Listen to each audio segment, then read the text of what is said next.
Welcome to bird media. నేను వైష్ణవి. భారతదేశం వేల సంవత్సరాల చరిత్ర, అపారమైన సంస్కృతి, ప్రపంచానికే మార్గదర్శకమైన ఆధ్యాత్మిక విలువలతో నిలిచిన మహానాగరికత.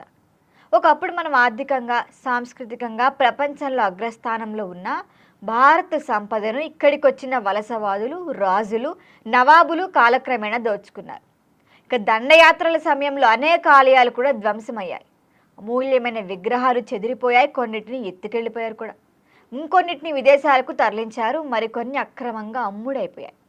ముఖ్యంగా బ్రిటిష్ పాలనా కాలంలో చూస్తే విగ్రహాల స్మగ్లింగ్ విస్తృతంగా జరిగింది. మరి స్వతంత్రం వచ్చిన తర్వాత కూడా ఈ అక్రమ వ్యాపారం పూర్తిగా ఆగలేదు. అయితే గత కొన్ని దశాబ్దాలుగా భారత తన సాంస్కృతిక వారసత్వాన్ని తిరిగి సాధించుకునేందుకు ప్రయత్నాలు చేస్తోంది. విదేశాలకు తరలించిన విగ్రహాలు వెనక్కి తెచ్చేందుకు ఇప్పుడు అంతర్జాతీయ చట్టాలు, ద్వైపాక్షిక ఒప్పందాలు, దౌత్యపరమైన చర్చలను ఉపయోగిస్తోంది. మరి ఈ ఉద్యమంలో భాగంగా అనేక దేశాలతో భారత్ ఇప్పటి వరకు సంప్రదింపులు జరుపుతూనే ఉంది. ఫలితంగా ఇటీవల మనం ఒక కీలక విజయాన్ని సాధించాం. అమెరికాలోని ప్రతిష్టాత్మక Smithsonian national museum of Asian arts 3 అరుదైన హిందూ విగ్రహాలను ఇప్పుడు తిరిగి భారత్కు అప్పగించడానికి అంగీకరించింది.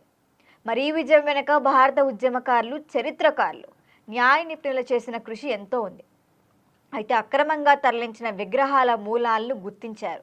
వాటి చారిత్రక ఆధారాలను సమర్పించిన తర్వాతే మ్యూజియంలపై నైతిక ఒత్తిడి తీసుకురావటం వంటి చర్యలు కూడా ఇక్కడ కీలక పాత్ర పోషించాయి. మరి అంతర్జాతీయ వేదికలపై భారత వారసత్వానికి సంబంధించిన వాదనలు బలంగా వినిపించడం వల్లే చివరికి మ్యూజియం ఈ నిర్ణయాన్ని తీసుకుంది. మరి ఇది కేవలం 3 విగ్రహాల రాక మాత్రంగానే చూడకూడదు. భారత సంస్కృతి కోసం సాగుతున్న దీర్ఘ పోరాటం ఒక గొప్ప మైలురాయి. అయితే అమెరికా తిరిగి అప్పగించబోతున్న ఈ 3 విగ్రహాలు అత్యంత అరుదైనవి. మొదటిగా చూస్తే 12వ శతాబ్దానికి చెందిన సోమస్కందమూర్తి విగ్రహం. ఇందులో శివుడు, పార్వతి, కుమారస్వామి కలిసి ఉన్న దృశ్యం దర్శనమిస్తుంది మనకి. ఇది శైవ సంప్రదాయంలో అత్యంత ప్రాముఖ్యత కలిగిన రూపం. ఇక రెండవది 16వ శతాబ్దానికి చెందిన శివ పార్వతుల విగ్రహం. శిల్పకళా నైపుణ్యానికి ఇది అద్భుతమైన ఉదాహరణ.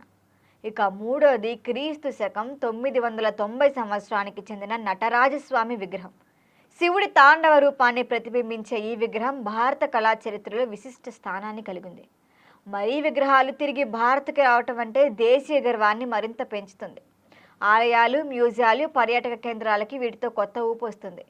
యువతకి కూడా తమ చరిత్ర ఏంటి, సంస్కృతి ఏంటి అన్న దానిపై అవగాహన కూడా ఉంటుంది. అంతేకాకుండా ఇది భవిష్యత్తులో మరిన్ని విగ్రహాలను స్వదేశానికి తీసుకురావడానికి దారితీసే ప్రేరణగా నిలుస్తుంది. మరి భారత వారసత్వాన్ని కాపాడుకోవటం అంటే కేవలం గతాన్ని గుర్తు చేసుకోవటం కాదు, భవిష్యత్ తరాలకి కూడా దీన్ని అందించడమే.